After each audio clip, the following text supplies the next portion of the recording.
everybody. Welcome back to Eggs, the podcast. Today's special guest is Jones Loflin. Jones, how are you, man? Welcome to the show. No, I'm doing fantastic, Ryan. Thanks for the opportunity to be on today and talk about things that are important to your listeners.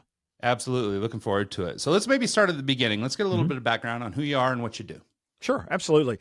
I am a author and professional speaker. I've been doing this for about 30 years, primarily around the areas of work-life balance, leadership development, and time management. Those are really the three buckets that people utilize my services for. And so keynote speaking occupies a lot of my days. Also been the author of several books, which I'm sure we'll get into some of that today. But my big mantra is that my goal is to help people make the best choices with their time so they can thrive in the ways that are important to them. Yeah, no, and I think that's amazing. And this is actually one of the things that I'm really excited to talk to you about is the notion of choice. I think a lot of us get kind of caught up in our rat race and we do what we do, but we kind of do a lot of things without even really thinking about it. We just get caught up in sort of our entrepreneurial venture and we're just putting one foot in front of the other and trying our best to just move forward. But we don't realize that we actually do have the power for conscious choice in a lot of the things that we're doing. And so I think your emphasis on choice is actually a very critical thing, because I think a lot of people make choices every day, but they don't think about it as being a choice, that I made a decision. Right. I think a lot of people just go, oh, well, I had to do X because of Y, or whatever it is. And I don't think they're putting that much thought into it. But I think the power of choice will give the people an opportunity to really take ownership over their career, their business, whatever it is they're looking for. I think just recognizing the power of choice, I think, can be really valuable for people. Oh, absolutely. Because so often, as you said, we kind of get automated with our schedules, with our activities, the things we do in our day, and we don't stop and ask ourselves, are these the activities that are going to contribute to that business success or that team success that I really want? Or am I just doing these things because they're comfortable and that's what I typically do? And I haven't taken the time to stop and plan. Well, if I didn't make that choice, what is the choice I would make that would be a better use of my time and energy?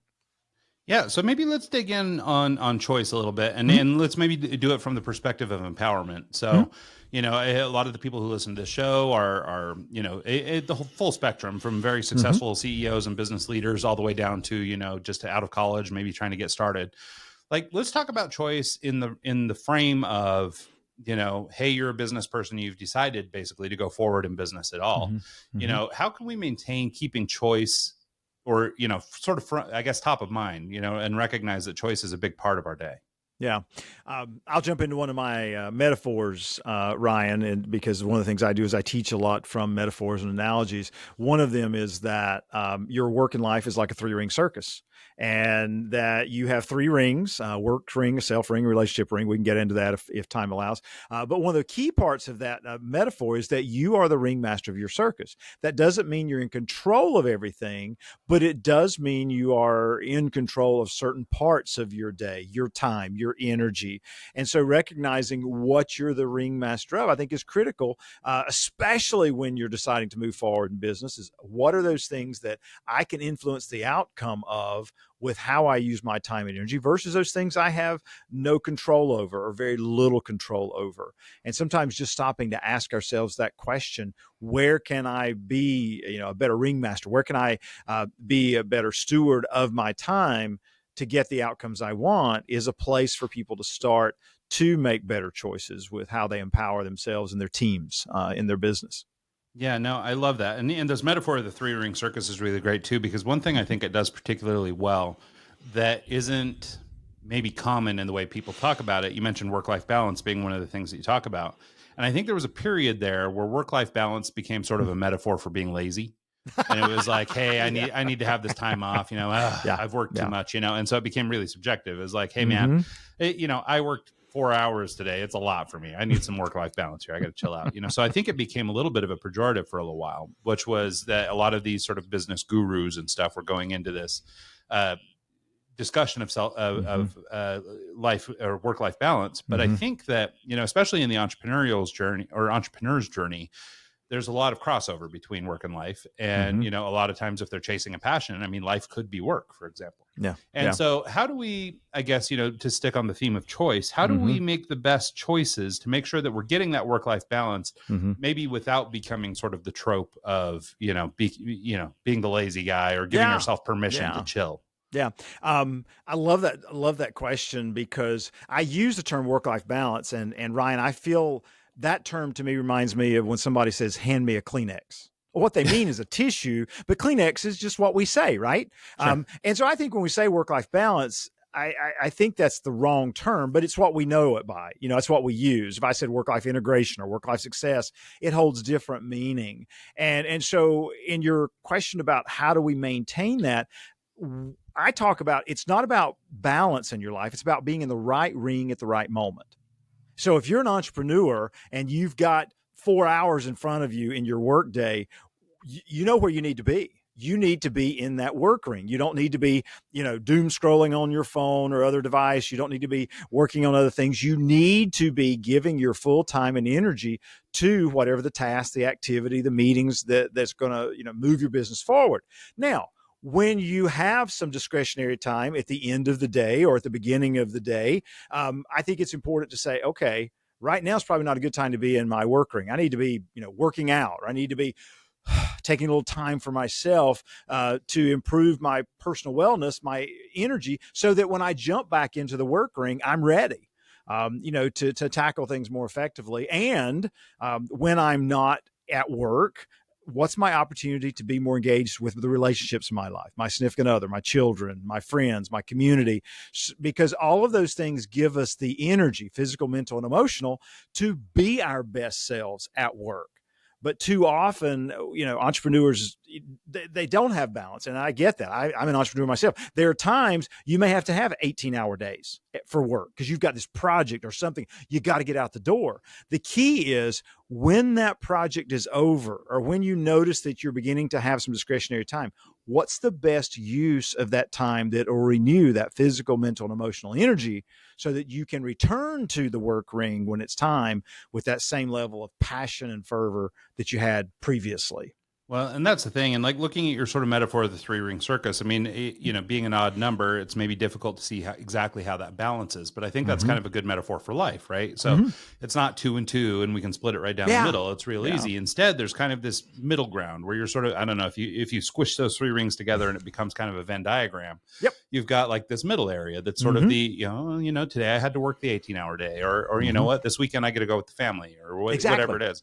And so I think that framing the balance that way makes more sense to me than this notion of, oh, okay, well, maybe I've worked too long today, or, because I think it gets really hard for people to make the decision that it's like, I've worked too much, or today is the day I need to stop, or, whatever it is. Like, I think that choice gets hard for people. So they instead don't make it, and they just work too long and ruin their family. They give too much to others and not enough to themselves, whatever it is, but they're out of whack. And because of that, or maybe not even seeing that they have choice in the matter, or the ability to make a choice around that, they get kind of caught up in whatever, path or pattern they're in, and they don't stop and make time for, themselves or for others. Yeah. When I'm talking with audiences, one of the questions I love to ask at the beginning of a presentation, especially if it's on work-life success or burnout or overload, I'll say, in your drive to get it all done, what's not getting done or not getting done well? And it's fascinating, Ryan, the answers that people will share. Some of them will say, Jones, it's the strategic stuff. I'm just caught in working in my business instead of own my business. Others will say, I don't have time for myself to exercise, to get good sleep. Others will say, I have no time for my family because I'm doing all these other things. And what's interesting about it is that if I'll ask the next question, especially if it's in a coaching session or even in a large audience, I might say to that individual, I'll say, what would it look like if you were getting to those things? And it's not like they're asking for, I need 3 hours a day for a nap. That'd be nice. But they're like, Jones, if I just had 30 minutes for myself, or, Jones, if I could spend an hour with my significant other after dinner, that's what, Jones, if I could take 15 minutes and pull away from the business each day just to say, where are we going? What do we need to be doing differently? That would work for me.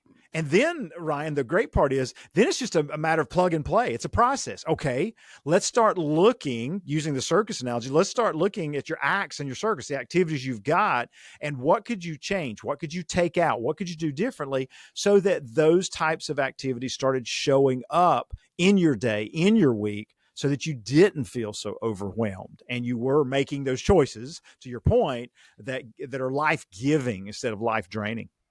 Yeah, no, I love that. Well, and I wonder if we can maybe dwell a little bit on taking care of the self, because I Mhm. think that that's one of the areas that's maybe most often left out. Even if you're balancing between work and life being, your interpersonal relationships, your family, Mhm. your friends, those kinds of people. And I can speak from my own experience, having abandoned a lot of those people Oh, early in my career when I spent a lot of time working and less time living. yeah. I think for a lot of people, the person who gets left out most of the time is you. Yeah. And I think a lot of people think of that as like a cheap thing to do, right? And even now, I mean, God, I'm 45 now, and like, I mean, I've just now in the last month started a routine where I, instead of getting up and getting showered and dressed for the day, I get up, I put on gym clothes, and I'm prepared to go in the room 5 feet away Yes. and get a Yes. workout every now and then, and it's like, and it's like I'm trying to get that routine under, but for Mhm. many years I convinced myself I didn't have time to do that. Yeah. Now I'm getting older, and I monitor my health numbers and metrics Mhm. pretty closely. And Mhm. so I'm going, oh man, I gotta start making some changes because I'm getting old. And Oh, that's and funny. so, but it's stuff that, like, I think for your average entrepreneur or for your workaholics and your people like that, like, to stop and actually take time for Mhm. self feels selfish. Mhm. And so Oh, I wonder if absolutely. you'd talk a little bit about just sort of the choice of taking care of yourself, and how, I Yeah. mean, maybe that, among other non-obvious things, Yeah. are, actually better for you in the long run, or you end up doing Mhm. better by taking that time, even though you feel like you need to work all day. Yeah. Oh, yeah. Um, I love to ask that question, almost like you mentioned it, Ryan, is that, I will say, I'll just start with, I was working with, I was in a presentation, and after it was over, there was someone who was a mom of several children. She's like, Jones, I just never have time for myself. I'm always taking care of my kids and other people.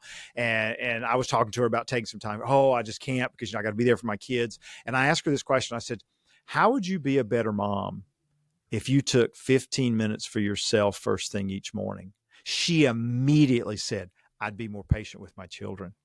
I would be more present with them. And I think you can take that example into any of the rings, if you will. So for an entrepreneur, I could ask an entrepreneur and say, how would you be more effective in your work if you took 15 minutes at lunch and disconnected? They would say, I'd probably not feel as resentful towards the work in the afternoon.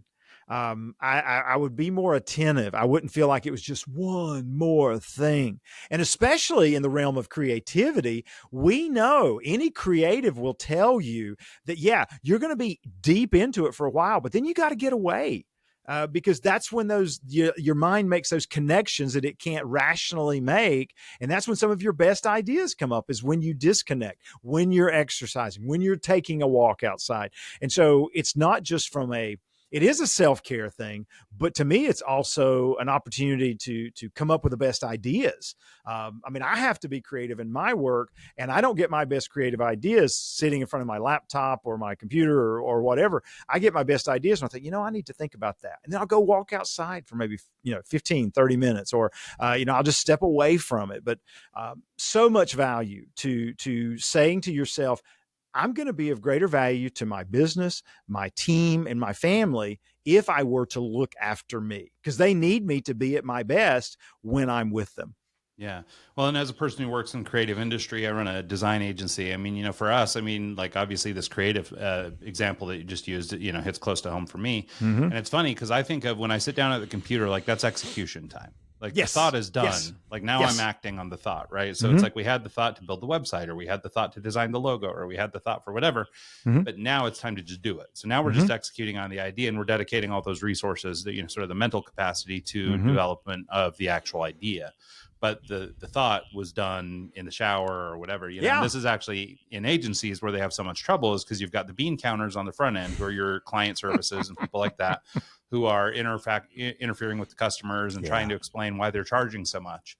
And meanwhile, Mm-hmm. the creatives are going, well, yeah, but I got to have an hour of chill if I'm going to stop and think about this, or we need to be Exactly. able to go off site and do this or that, and it's hard to put those things into practical numbers. You know, it's Mm-hmm. like, well, we can't charge by the hour, because if we do, like, we need 6 hours of chill time just to think about this, you know? So it's like, you know, so it's a pretty tough sell. And Yeah. so it ends up driving creative people to this point where they're working crazy hours and they do all Mm-hmm. this other stuff. So it's actually Yeah. really negative for creative people. Yeah. And I imagine it's similar for your entrepreneurs or people in, you know, any Mm-hmm. given industry that requires thought to do Mm-hmm. work. Yeah, yeah, because you said it best. You know, that's the execute. We're so focused on execution because that's what makes us feel productive, is actually taking the action on something versus just being. One of my many I love to read, in a book several years ago by Jay Shetty, Think Like a Monk. A lot of your listeners will have heard of it, but he talked about the whole cadence of Franciscan monks is from being to doing to being.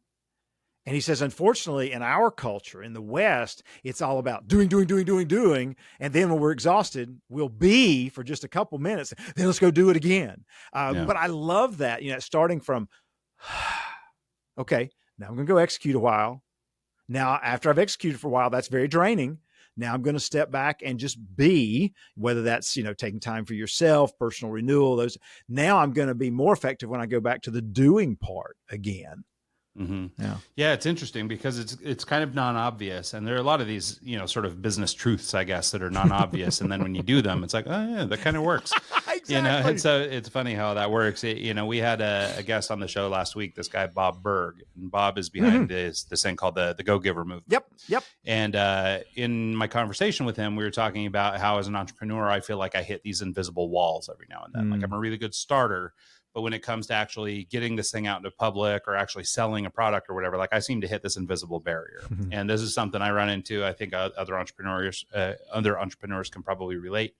But there's something that happens there where I run into this thing, and I guess I should feel somewhat enlightened in that I recognize the barrier when I'm hitting it, but I still haven't found my way around it yet. And so he recommended this book called Psycho-Cybernetics. It's I think it's an older book, but but it talks a lot about this. But one of the big focuses, I mean, it has a lot to do with self-image and sort of giving yourself permission to do the thing that you want to do, right? It's sort of a methodology for getting to the next level emotionally. But what I like about it, or what it's actually done for me, and I mean, I'm only about halfway through it, but in reading it for the last week, it's really caused me to stop and think about my business. And I'm not sure I'm doing it right yet. Like, I've still got some work to do on this, but it's just, even in these few days of reading has given me this extra layer of, you know, I wake up in the morning, my alarm goes off, and then I'm laying there for 20 minutes and just kind of thinking about the business. Where could this go? And all this thing. And I've had a lot of insights this week that are like, oh, well, that's interesting. You know, I never thought about that. And now that connects to this, and this connects to that. And, you know, and all it is finding that little bit of time for yourself. You know, it is just taking that little bit of time. So I found that it's been real interesting. But one of the things I wanted to talk to you, and maybe you can kind of discuss this idea of this invisible barrier, this thing that holds people back from whatever the next level is, framed again through choice, but it's how do we make choices even when the outcome is unknown? Yeah. I see that a lot with the people I work with sometimes. And part of the challenge there, you mentioned the key word, there's the unknown. Everybody wants to know, they want to know a known outcome. If I do this, this is going to happen. And so, especially for entrepreneurs and creatives, they don't know that this action they're going to take is going to guarantee them an outcome. And so I'll fall back on one of my favorite quotes that I heard back in the 80s, back before many of your listeners were probably even born. But there was a quote by Zig Ziglar, a motivational speaker, who said, "Go as far as you can see by faith, and when you get there, you can see farther."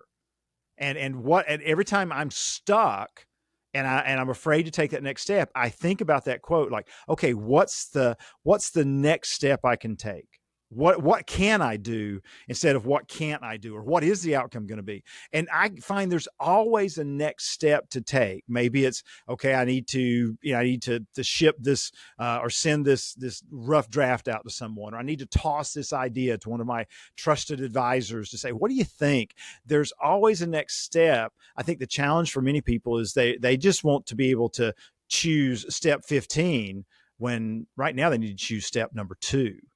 Execute there, and then see what information it gives you.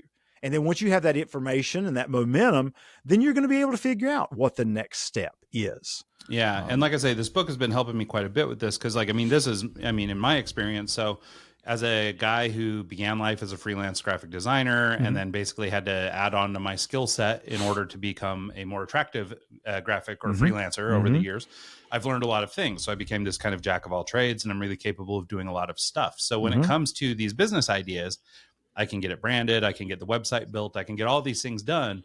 But then I hit this barrier when it's like, okay, well, now it's time to go to market. And that's where I always run into the wall.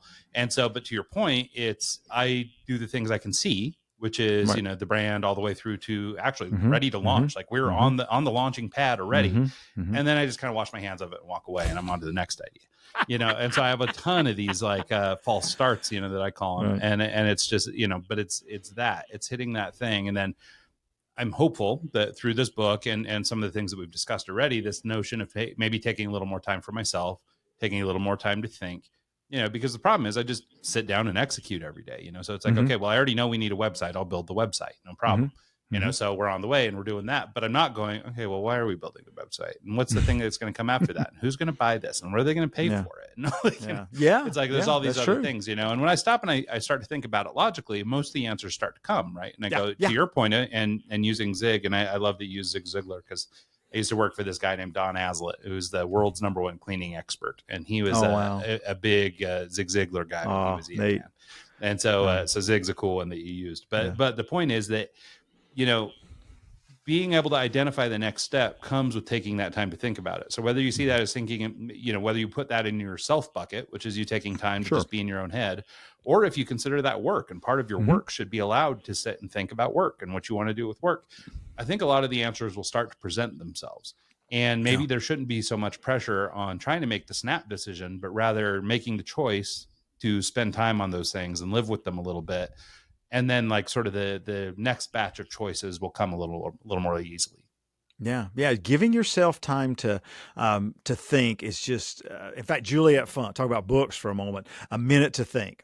Phenomenal book about how we have so diminished our ability to be effective, both professionally and personally, because we don't give ourselves that minute to think. And it is so valuable when we will stop and begin to make those connections. I mentioned I like to read a lot of books. I'll give you another one. Building a Second Brain. I think it's Tiago Forte. He has a process in there. It's called CODE, collect, organize, distill, and express. And I have found, Ryan, for me, that's been very helpful when I'll have this new idea and I'll go, oh, wow. But then what happens is I get so afraid because I'm like, how do I execute? But then I have to remember the model. You start with collect, building the ideas, pulling together those ideas, which takes a lot of time. And then giving yourself that space to organize them. Then, okay, what is a distillation? What does this look like if I begin to kind of refine it? And then how can I express this? I mean, I follow the same process when I write a blog or when I'm creating a new presentation. Is that I don't immediately run to that expression. How's this going to land with an audience? No, I collect first, I organize it, then I'll begin to refine it. And then, okay, now I'm ready to look at expression some way. And so there's so many tactics and strategies that I think can help us get across that hump. My co-author for my book, Juggling Elephants, Todd Musig, gave me a phrase when we met 20 some years ago, because he could recognize that in me. And he says, Jones, you need to do more ready, fire, aim. Excuse me? He said, yeah, ready, fire, aim. You need to ready, fire, aim more of your ideas. That has been so helpful to me over the years, whether it's an example I want to use in a presentation, whether it's a question I want to try in a coaching session because I'm just feeling like I want to ask it, whether it's some content I want to develop for a book, is put it out there in some way and then refine it. Stop trying to have it perfect before I put it out to the world. That's been another way. I'm sorry. I'm rambling here with all these ideas, but it's just, I'm connecting with you. Yeah. Well, and what I love about that too, though, is, I mean, it kind of pertains to what I had asked a few minutes ago, which is, taking or making a decision even when the choice is unknown. Yes. Or the outcome is unknown. And I think that this, I mean, some people might put it as faith or maybe trust in yourself, right? Sure. And so this is goes back to this notion about sort of the self relationship and being able to understand the relationship that you've built with yourself. I mean, in part of being an entrepreneur or an artist or, anything is you've got to have some level of faith in yourself or your own ability, right? If you're an artist and you're going to paint something and you're going to put it out for people to see, like, you must have some faith in yourself that you gave what you could give to that, or that you put this little bit of yourself into that. And I think a lot of entrepreneurs approach business that way too, right? I mean, they're chasing a thing that they're passionate about, but they're putting themselves in this thing. And then I'm bearing myself to you, the open market, to buy my thing. Yeah. And I mean, I'm sure there are variations of that, but there are plenty of people go into business that don't care what they're doing. But I think a lot of, entrepreneurs generally are probably a little bit more passionate about it. So I think that that's interesting. I wonder do you have any, I guess, ideas or thoughts around the notion of sort of developing self-trust and building this relationship with yourself where you can rely on yourself to do the thing? And it's like, my action or the decision I make may be wrong, but that's okay because I trust myself that I'm doing the right thing for me. And, maybe it won't work out and we'll have to adapt or whatever. But I think, to your point, there's so many people who are caught up in myself included in some respects. It's got to be perfect. It's got to be just right. Like, I'm not rolling out until I've got it just right, when really, I don't know, roll it out and see what the market thinks, but I think if you don't trust yourself, it's hard to get there.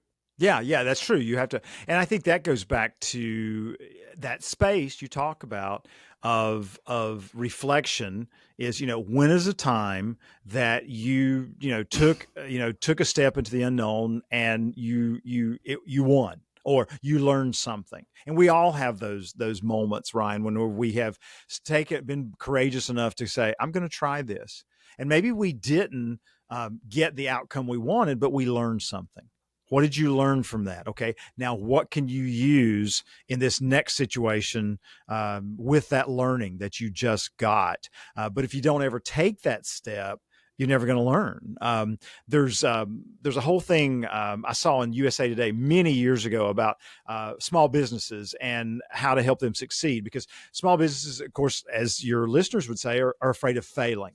And this author said, or this writer said, well, yeah, you should expect to fail. You should expect to fail fast.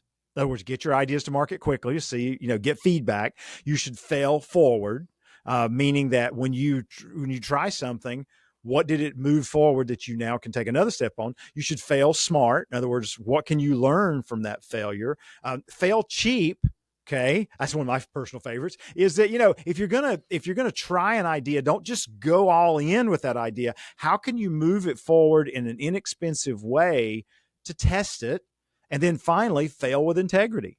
In other words, have the right idea in mind. I'm doing this because it aligns with my values, with what I'm passionate about. And sure, you're going to fail. But if you fail in those ways and you're cognizant of what you're learning, you're going to succeed eventually. But if you don't take those steps, you're not going to get that opportunity to see what'll work. Yeah, it's one of the things that we've learned excuse me, in doing this podcast is that, because you'll be like our, 450th interview or something like that. And, so we've met a lot of business leaders, we've talked to a lot of folks, but what we find is that everybody's perception is overnight success. But almost everybody is what we've started to call the 10-year overnight success, which is that, we see your grand success today, but we didn't see the last decade that you spent doing it. And to your point, or, about this idea about failing fast and failing forward, that's what most of these people do. Most of these CEOs have a number of failures in their wake. They have a number of, half-cracked idea that didn't work, but that caused me to pivot here, or it gave me the idea to do that, or, whatever it is. Or we built a business and it was going okay, and we learned to optimize it and do better, And so, there's a lot of ways to move forward. But the point is that, give yourself a little grace. Like, it's okay to, it's okay to not be perfect the first time. It's not expected that you should be. And I think that, people, especially with the sort of the rise of social media and things like that, have been exposed to a lot of this stuff where you're seeing this, fake version of a person's highlight life. Reel. Yeah. Highlight reel is a great way of putting it. Where you're seeing, some entrepreneurs, I'm getting on my yacht and I just got out of my Ferrari and I've got my model girlfriend and whatever. But it's like, but the reality is that, this is a show they're putting on for people. Yeah. And, now maybe there are plenty of, Bezoses out there or whatever that are billionaires that have done their thing. But a guy like a Bezos would be the first one to tell you he didn't do it overnight. He built that business over time, and it just happened to hit at the right time and all that stuff. And he got lucky. But also along with luck came a lot of hard work and a lot of effort and a lot of other stuff. There's no free rides, almost regardless who you are. Right. And so, Right. so I think it's really important to do that stuff. But I like the idea of, I think we live in a time, maybe now so more than ever, where the amount of risk it requires to go out in business is maybe lower than ever. It's Yes. cheaper to print things. It's cheaper to get a prototype to market. It's cheaper to get software built. It's cheaper to, everything you might want to do in terms of trying to launch a business is cheaper and more efficient today than maybe any other time in history. And so this idea of, being willing to fail and all these things, like, it's almost like, I mean, we need to get comfortable with this notion, because it's like so affordable now to fail. It's like, I mean, when your Henry Fords had the opportunity to fail, if things didn't work, well, it's okay. We're bankrupt. We live on the farm. We're eating dirt. We're doing whatever, but it's like, but nowadays, like, you can fail and then just go take a part-time job at 7-Eleven while you work it out, and it'll be fine. Yeah. So it's like the risk isn't so great. And so knowing that, I think for a lot of entrepreneurs that are maybe waiting to get into the game or are afraid to take that next big step, I think that maybe trying to understand that, risk maybe isn't as high as you once thought it was is maybe a good thing to consider moving forward. Oh, I mean, Ryan, thank you for that. That's a fascinating idea. I kind of knew that, but you articulated it so well that, yeah, what have you, it's that old phrase, what have you got to lose? Because it is so easy to be entrepreneurially minded and move into something and to try it and to see how it works. And if it doesn't work, okay, I'm going to go back to this thing over here. That is such a powerful point. For people to remember that moving in a direction like that, especially when there's lower risk because of age or financial, even just think of technology. I mean, for example, AI technology has enabled me, who's always been a designer, to be able to build websites, build applications, build things that I never could have done before. And it may not be pro quality, it may not be perfect, but by God, I have working websites and working apps, and they do exactly what I need them to do. And it's all empowered by technology. And so I can pay $20 a month to build a thing that used to would have cost me thousands of dollars, And so for me to risk it or put my neck out for this, I'm $40 invested into this website versus tens of thousands or a home equity loan or whatever, it's like, you can do so much more with so much less, I guess, now than you used to, that I think that's a real positive for entrepreneurship in the future. Yeah. Yeah. And I'll also add the challenge I think that it creates is that you've got to figure out, and we've always said this, you've got to figure out how to differentiate yourself. Because the bar is lower and it's easier for more people to move into a market or to be entrepreneurs, you've got to figure out, how do I set myself apart? And yes, AI and other tools will help you to accelerate your ability to be out there, but how are you different? I see that in my own world as a professional speaker and author. I mean, there's more books being produced now than ever. As a professional speaker, people who want to get into the speaking community or market or industry, it's easier than ever because, as you said, websites are easy. Video footage, it used to be $5,000 a finished minute for video. Wow. That's different these days. Yeah. And you buy yourself an iPhone and you can do it yourself. Yes. Yeah. Yes, absolutely. I was at a conference last week. It was hilarious. A guy was there and he had his big camera. And I said, "Oh, you must be the photographer." He said, "Yeah, I'd rather be using my iPhone, but in order for people to see me as a professional, I got to carry this phone around or this camera around. I got to carry this big camera around." I thought that, and later on during the presentation, when I was speaking, I saw he had his iPhone out a whole lot more than he had that big camera with the long lens. Oh, I'm sure. Yeah, it was fascinating. But I think that's the key that I always come back to is that how are you different? What is going to set you apart? And because so many of us are working with all these amazing tools now, you really do have to find that unique selling proposition or whatever we call it today that sets you apart, makes people want your product or service. Yeah. And so maybe this is a good segue into one of the topics I wanted to cover with you, which is this notion of getting clarity on what we're doing.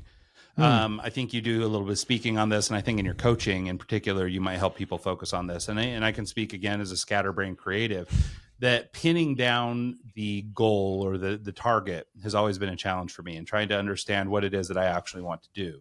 I have a lot of notions and I have a lot of things that are like, oh, this would be a really cool thing if it did this, and it'd just be cool, right? Cool is the word.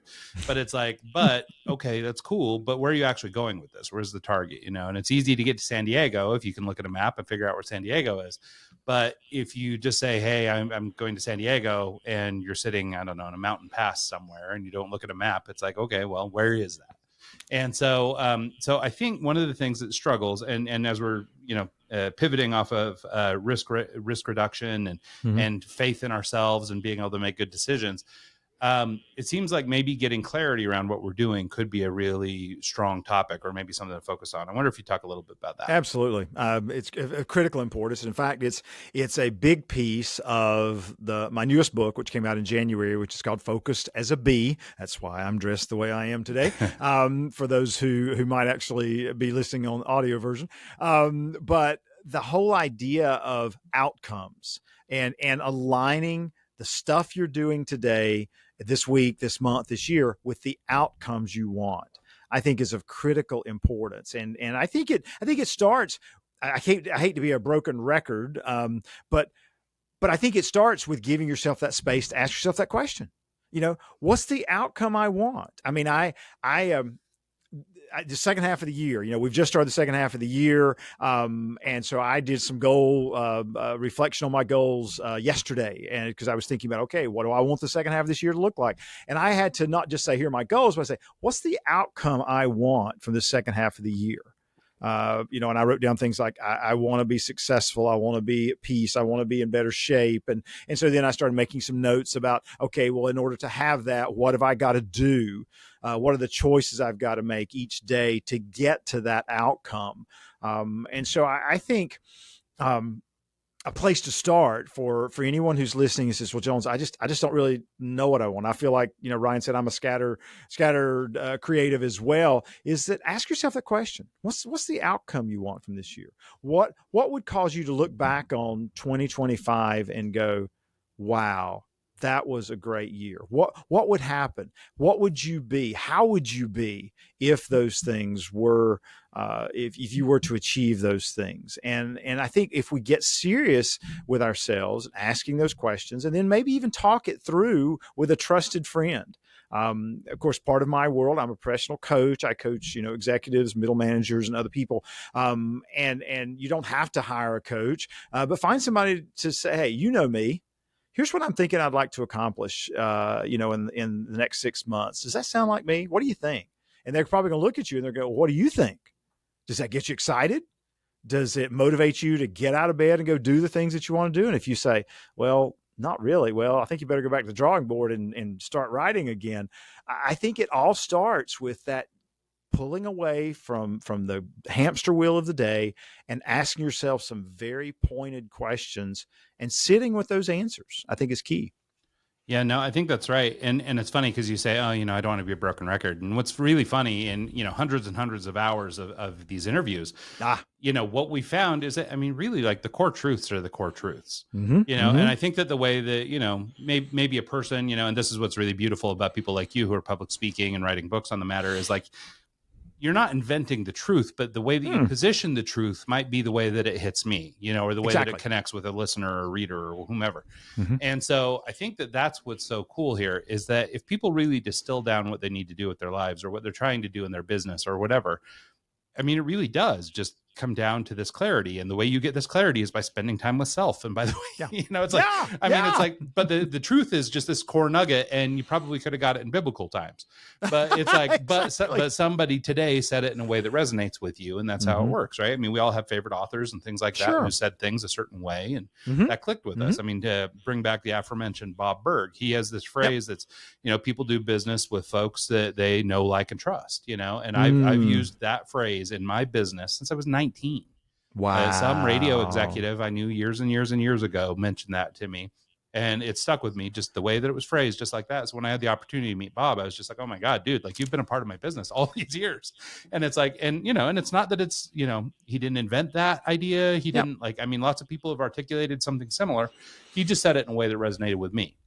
And so, and I think, like you're talking about here, in the way that you've delivered this notion of the 3-ring circus and things like that, I think really makes space for the notion of taking care of self in addition to life, in addition to business.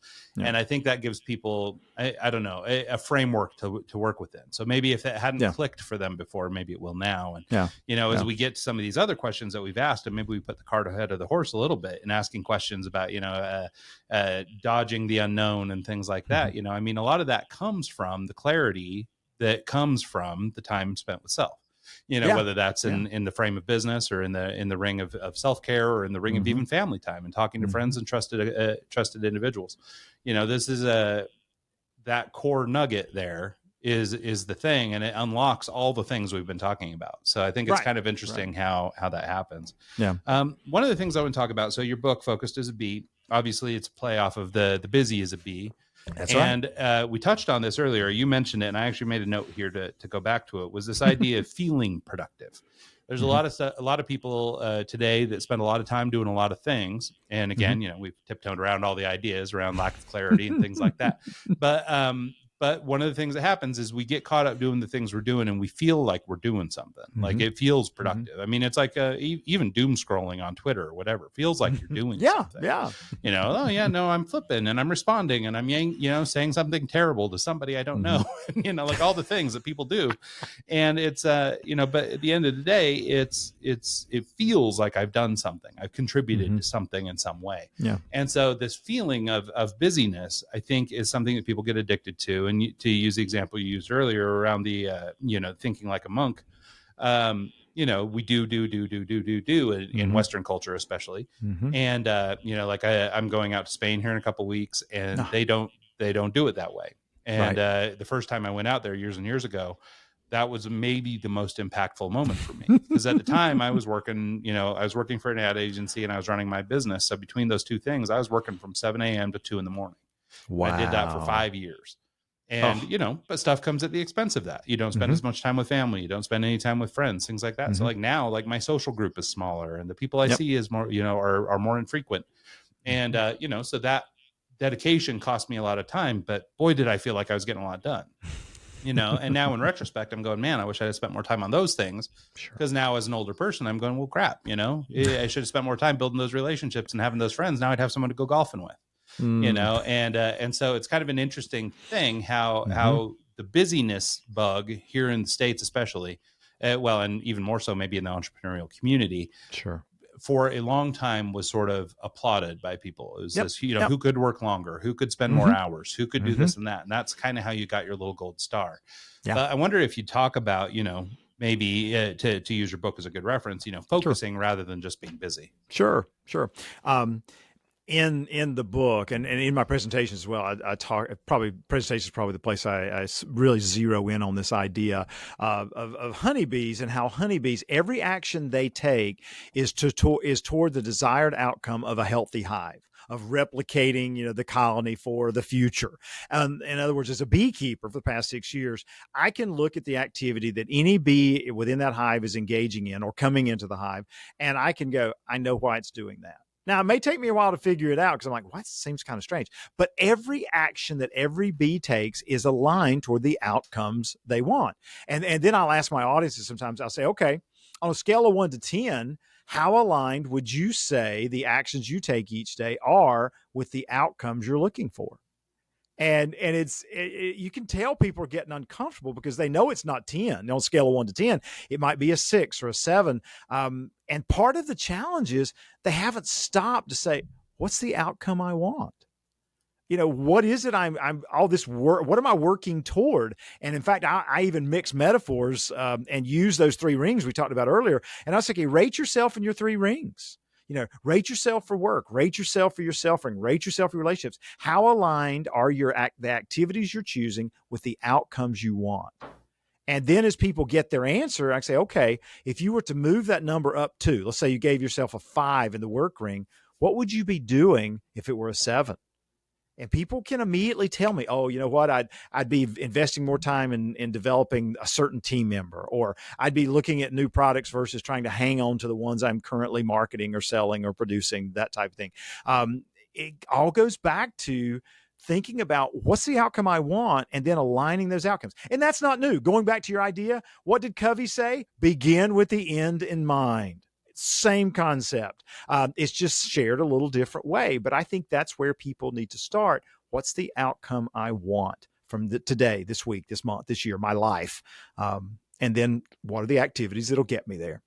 Yeah, no, I think that's right. And I mean, like, to reference that book I was talking about earlier, that Psycho-Cybernetics, the big thing that's done for me is it's extended my vision, for example. So, so I had some clarity around what I'm building. I'm building this sports management business that's kind of on the side of everything else we do. But I just tried to get my oldest son recruited to play football, and I learned a lot about what's going on in that world. And so we're trying to spin up a new entity that will maybe address some of those issues. And Good so for I you. had this very narrow focus that was like, okay, well, let's do this thing. It'll solve this thing, and that'll help. And but then in reading this book and trying to spend a little bit more time thinking and a little bit more time being purposeful about what I'm doing, it's like, okay, well, yeah, but what's the purpose? Like, it doesn't help my kid. He's 18 now, and he, didn't take the offer he got, and he's going to college. And so, that ship has sailed for him. I have a younger son, so maybe there's opportunity for him, but what does doing this do? And what I found for me is that for me, it helps student athletes of all creeds and colors find better opportunities, whether it's in college sports, professional sports, or maybe just in their own business as they leave as they don't go to college on sports or they don't go to professional sports. They've built a business and a reputation and all these other things that will help take them through. And so, but the idea is basically, how can we improve the lives of student athletes and give them the best possible opportunities wherever it is, right? So even though it began as, how do I help out my kid?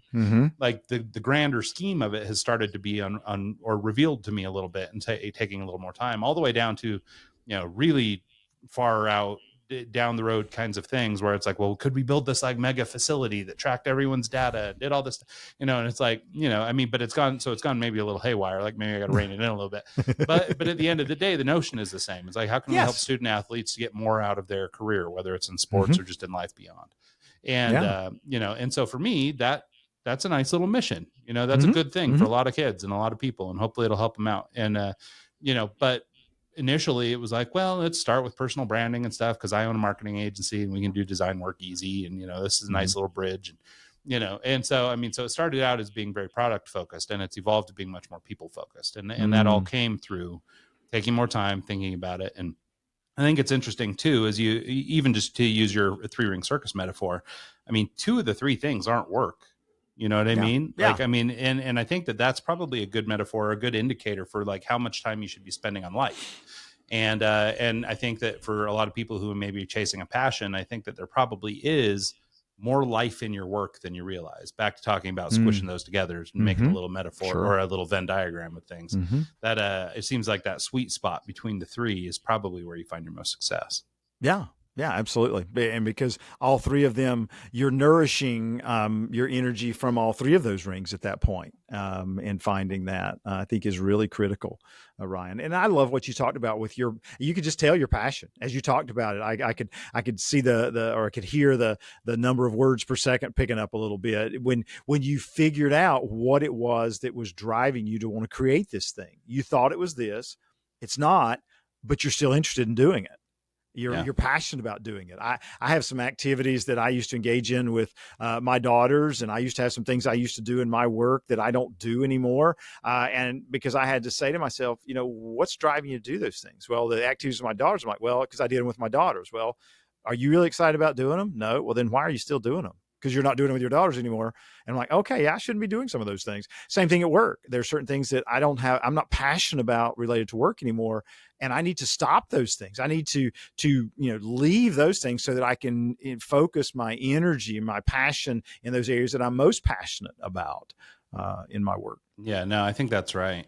So just to kind of continue, to maybe kind of pivot again, I think, of course, we're going to keep discovering that all these are related. We're going to have the wildest Venn diagram of all time here at the end. But one of the other things that you do in your coaching is focus on competence and developing information, and helping people really understand what they're doing. So clarity is a piece of it, understand what you're doing and why.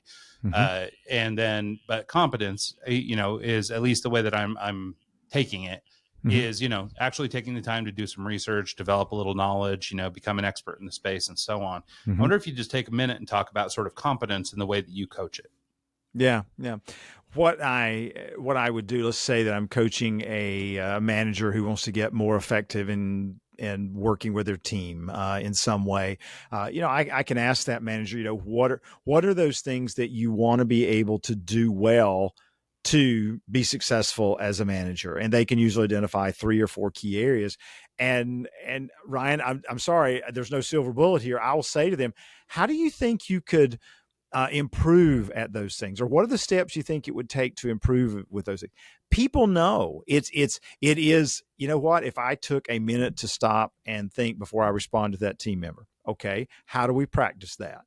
Or you know what, Jones, I used to have a manager when I was with another company. They were amazing at this skill that I want to develop. Well, good. Could you have a conversation? Oh yeah, they'd love to talk about kind of what they did in that way. I think when we talk about competence, it's stopping to say, what do I want to be competent at, and what are the resources that I have around me that will help me get more competent in that arena, that area. And the hardest part, I think, for many people is raising their hand and saying, I'm not competent at that. I'm not good at that. I want to get better. That's one of the reasons why I think the coaching professional coaching has grown so much, is because people know they can say to that trusted, confidential person, they can say, you know, I suck at this and I want to get better. Yeah. And that person will question them and say, okay, how do you think you do that? Well, what I really think I ought to do, great, go do that. And let's talk about it in 2 weeks and let's see how it went. So I have a phrase that I use sometimes, and I think people know what they want to do or what they want to improve on. They just don't know how to get there. And they just don't have anybody to hold them accountable. And if somebody acts as a guide, which is what I think a coach is, if somebody acts as a guide and just ask them good questions, powerful questions to help them go, yeah, I could do that. I could try this. And then holds them accountable by asking them in the next coaching session, well, how'd that go, Ryan, when you asked that question to your team member instead of just saying you did this or you did that?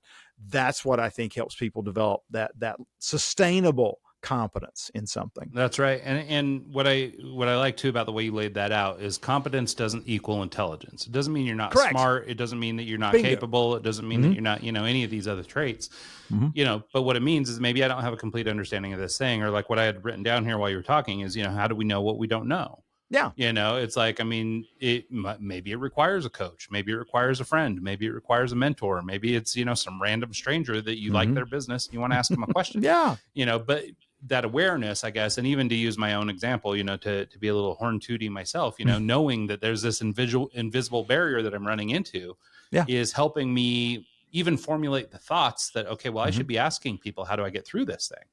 Because maybe they've encountered it themselves, or maybe they have a way of thinking or a framework or something that I can use and apply for me to get through what I've recognized as my challenge. Right.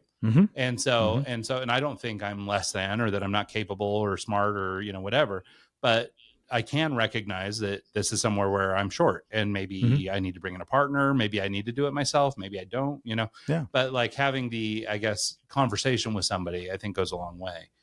And so, but maybe to just kind of cap off that little bit of conversation, the other, third leg of this stool that you seem to focus on your energy and coaching on is confidence. And we talked about this a little bit, which was, developing maybe confidence or trust in ourselves. But I wonder if we couldn't talk a little bit about more, at least in your coaching practice, how do you go about helping people develop confidence in themselves? I imagine you can't force it on people. I imagine it's got to come from inside somewhere. Well, I have a quote that I think I developed this, but I'm sure it's been said 20,000 different ways in the life of the universe. But I say people spend way too much time beating themselves up for what's not getting done instead of celebrating what is getting done. And I think that's true individually. I think it's true for teams. I think it's true for organizations. There's so much time and energy spent on all the things we aren't getting done instead of stopping to go, what is getting done? What is something that I should be celebrating, that I accomplished, that I did. And so I will simply start off, and this might not even be in a coaching session, Ryan. I have, my friends will tell you that I'm weird sometimes, but I might see a friend that I haven't seen in a couple of weeks and say, hey, tell me a win from today. And they'll look at me kind of funny. I'll say, no, tell me a win from today. And they'll say, I didn't yell at anybody at work. Yes, there we go. I'll get next to somebody on the plane. And I'm sitting down, and before I put the AirPods in, I'll look at them and say, hey, how you? They'll say, we'll speak, do pleasure. I say, hey, what's a win for you today? And they'll think for a moment. They'll go, well, I had a great day. I finished this. I closed this deal. I did that. I think confidence starts with having other people remind you that you are doing some things well, and that you are achieving, you're being successful. And I think you do have to get other people to help you with that sometimes, because people get so hard on themselves, and they're focusing so much on what's not happening, what's going wrong. Is to find those people who you can surround yourself with, who see more in you than you see in yourself, and will remind you of that. So I think that's part of that process. Something else that I encourage my coaching clients to do is to journal each day, and to write down, 3 things that went well because of your efforts yesterday, or some question like that, to begin to connect. I did this, and because I did this, this turned out well, or it turned out better than if I hadn't been involved in it. And so it really, I think it's part of that routine that becomes a habit then, of reminding yourself, yeah, I showed up, I did this. This was the outcome. And of course, it's not always going to go well, but just looking for those opportunities to celebrate where you accomplish something, I think is so important. Yeah, I think that's a huge mindset thing. And I think for a lot of people, it's funny, just the way society sort of handles things. I think a lot of people have a sort of default mode, which is to focus on that negative bit, right? And and I'm guilty of this. In fact, I had a call just before this that the guy pointed that out. He was like, "Well, you're talking about a lot of the things that you didn't do, but but also you've done this, and you've made this, and you've created that, and you've made this much money or whatever." It's like, so what are you worried about? It's like, why are you spending any time thinking about this stuff? It's like, but I'm just like that. And it's funny, I had a couple, just in the last couple of weeks, by random happenstance, we've had a couple British rock stars on the show. And so both of them are kind of people that had major hits that were like global sensations that still now 40 years later are big hits. Wow. And that was one of the things they pointed out specifically about British culture, is that they've got a little bit of this, pull the crab down in the bucket kind of thing. It's like, they call that, what do you call it? The tall poppy syndrome over there. You don't want to be the tall poppy. They're going to chop you down. And so, and I think that speaks to sort of the human nature component here, which is that everybody's sort of predisposed to the, negative version of whatever's going on in your life. And well, maybe not everybody, but many people are sort of predisposed to this version of life that's a little bit more through the negative lens. And then there's also this component in just sort of human nature, which is, I guess, maybe it's a jealousy, or maybe it's some other component where it's like, I don't want you to do better than me. And so it's like, wherever my frame is and whatever my level is, I don't want you to be better than me, because that makes me feel bad about me. Yeah. And so I think it's really, it's obviously a positive thing to develop some confidence around these things, but it's funny how much of our lack of confidence is actually just cultural and put on us. Meaning that we have the opportunity to take over, we have the opportunity to grab that and do something with it, like it's being imposed on us, and we're just going with the flow instead of, and maybe we can grab a hold of that one and take it back. Yeah. Yeah. Well said. No, I think it is so much of it is cultural, and you've got to be counterculture in that sense, and be willing to, celebrate your wins and tell other people about them, and get in the habit of it, and not from a bragging standpoint. I coach a lot of first time managers who are very intimidated by the person they report to. It's like, well, they always ask about the negative things or things that we aren't doing, and I just feel bad telling them about the positive things. I'm like, well, no, tell them how those positive things are going to positively impact the organization. Remind them of the connection. Tell them that, hey, I was successful at this, and I'm excited because this is going to help our team do this. It's not that you're saying, hey, look at me. You're saying, hey, look at what I was able to do that's going to help us move forward. I think it's always so important to give context when you're sharing a win, if you're afraid that somebody's going to, cut your poppy, as you would say. Sure. Well, and I can even just sort of empathize or say that, like even in the example of like in my business and trying to maybe form some partnerships or involve other people in my idea, which is something that hadn't occurred to me at first to do. I have caught myself going, oh, okay, well, this guy's a really successful business guy. He's got more money than me. Like, we're not equals here. Like, this guy's showing up and he's bringing it. And, I had the idea and it's my thing and I kind of started it, but somehow the shit, the hierarchy here is a little bit funky. This guy's bringing it and he's got more money than me. And so maybe I need to, so I don't want to work with that guy because I don't want to feel less than or whatever. Right.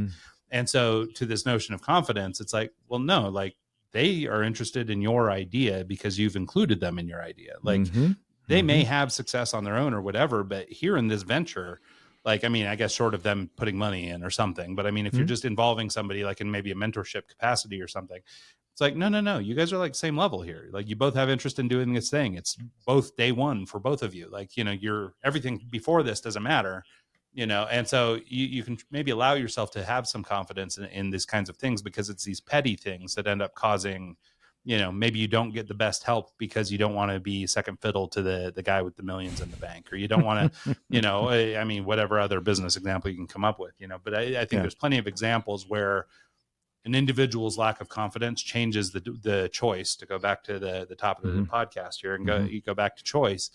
It affects the way that we make our decisions or the way that we choose based on these little things like lack of confidence or lack of competence. And, so it's funny how all these things kind of play into the same problem, which is, how do we move forward until we sort of solve ourselves, I guess, put a nice little bow on it. Right. Well, and just to maybe put some, I'll put icing on the cupcake.